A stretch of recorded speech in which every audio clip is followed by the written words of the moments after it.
اللہ اللہ اللہ اللہ کریم اما بعد فاعوذ باللہ من الشیطان الرجیم بسم اللہ الرحمن الرحیم۔ شب برات ہر سال مسلمان اس دن عبادت کرتے ہیں، رجوع الی اللہ ہوتی ہے اور انسان کو آخرت کی طرف رغبت پیدا ہوتی ہے۔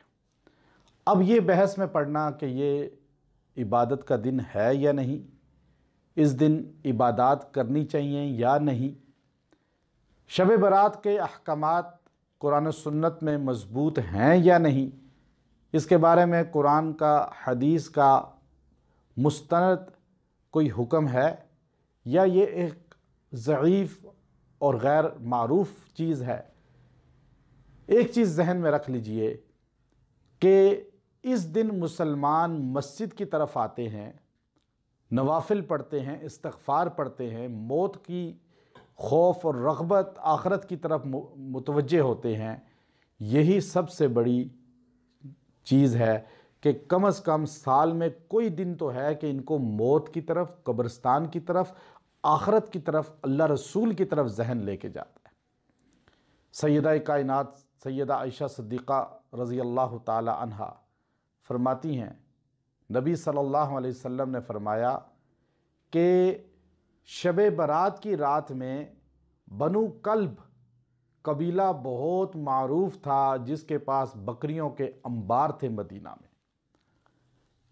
اس قبیلے سے تشبیہ دیتے ہوئے دو جہاں کے سردار محمد عربی صلی اللہ علیہ وسلم نے فرمایا، بنو کلب قبیلہ کے بکریوں کے جسموں پہ جتنے بال ہیں ان بالوں کے بقدر اللہ انسانوں کی مغفرت کرتے ہیں۔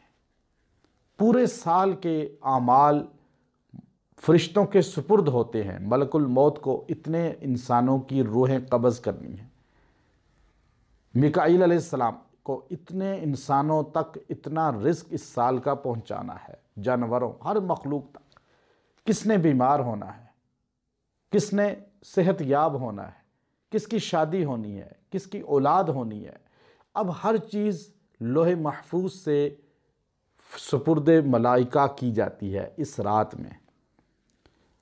اب اس رات کا مجرب ترین عمل جو میں آپ کو دینا چاہتا ہوں، جو اکابرین امت کے ہاں بہت مستند ہے اور ہے بھی آیت قرآنی، اس کے 3 فوائد ہیں۔ اس وظیفہ کے 3 فوائد ہیں جو آپ کو ذہن نشین کرنے چاہیے۔ پہلا، اس وظیفے کا فائدہ یہ ہے کہ اللہ آپ کو اس ایک دن کے عمل کی وجہ سے پورا سال اطاعت الہی کی توفیق عطا فرمائے گا۔ اس ایک عمل کی وجہ سے پورا سال اطاعت اللہ کے رسول کی توفیق ملے گی۔ دوسرا فائدہ یہ ہے، اس عمل مجرب کی وجہ سے اللہ آپ کو اپنے مقرب لوگوں میں، موحد لوگوں میں، توحید والے لوگوں میں، خواص لوگوں میں شامل کر لے گا۔ اور تیسرا فائدہ یہ ہے کہ اللہ تبارک و تعالی اس عمل کی وجہ سے آپ سے مصائب، بلائیں، بیماریاں، آفات دور فرما دے گا۔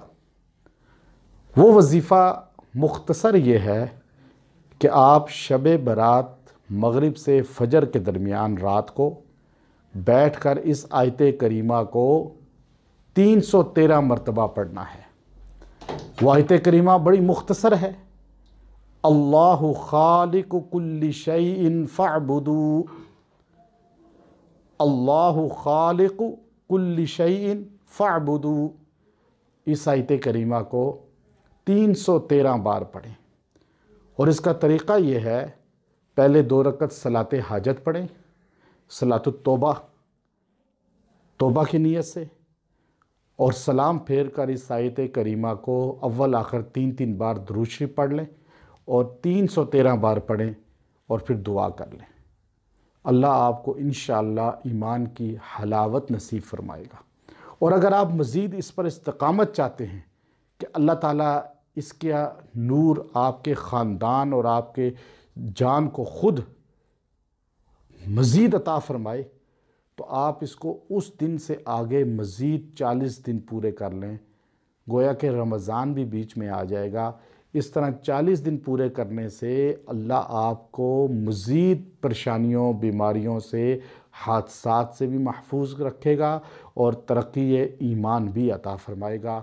وآخر دعوانا ان الحمد للہ۔